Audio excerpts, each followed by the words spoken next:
அன்பு உறவுகள் அனைவருக்கும் சோபா ராணி புட்டிக் சகோதரிகளின் வணக்கம். இன்றைக்கி நம்ம வீடியோவில் என்ன பார்க்க போகிறோம்னா, செயின் தையல் 2வது மாடல் எப்படி போடுறது அப்படின்னு தான் பார்க்க போகிறோம்.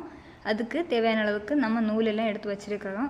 முதல் வகுப்பில் பார்த்துருப்பீங்க நூல் எப்படி எடுக்கணும் அப்படின்னு.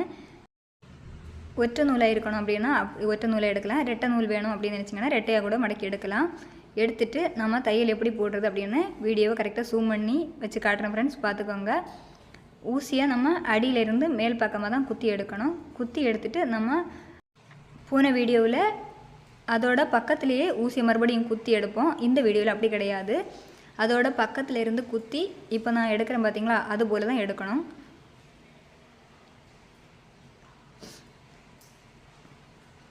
பாருங்கள், வீடியோட தொடக்கம் நான் வீடியோ எடுத்தேன், ஆனால் அது கவர் ஆகலை. அதனால தான் அப்படியே வச்சுட்டு மறுபடியும் தையல் அப்படியே போட ஆரம்பிச்சிட்டேன். இப்போ நம்ம குத்துறோம் பார்த்தீங்களா, இது போல் தான் நம்ம வீடியோவோட தொடக்கத்துலேயும் ஊசியை குத்தி எடுக்க ஆரம்பிக்கணும். அடியிலேருந்து மேலே குத்தி எடுப்போம். குத்தி எடுத்துகிட்டு அதுக்கப்புறமா அதுக்கு பக்கத்தில் இருந்தே நம்ம ஊசியை அடியில் விடாமல் இப்படி அடிப்பக்கத்தில் கொடுத்து ஊசியை இப்படி மேல் பக்கமாக குத்தி எடுத்துடணும். இடது கை பக்கமாக நம்ம நூலை பிடிச்சி வச்சுருக்கணும். பிடிச்சி வச்சுட்டு இப்படி விடும்போது கரெக்டான செயின் தையல் வரும். இந்த தையல் பார்த்துருப்பீங்க, கொஞ்சம் பெரிய அளவாக தான் இருக்குது.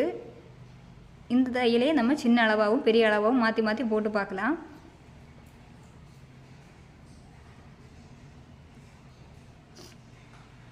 வீடியோவை கரெக்டாக பாருங்கள்.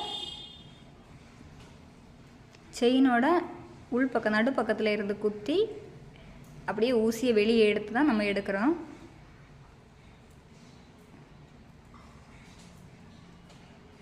நடுப்பக்கத்தில் குத்தி உள் பக்கமாக விட்டு மேல் பக்கமாக தைச்சி எடுத்துருக்குறோம். வீடியோ பார்த்து கரெக்டாக பார்த்துருந்தீங்கன்னா உங்களுக்கே புரிஞ்சிருக்கும்.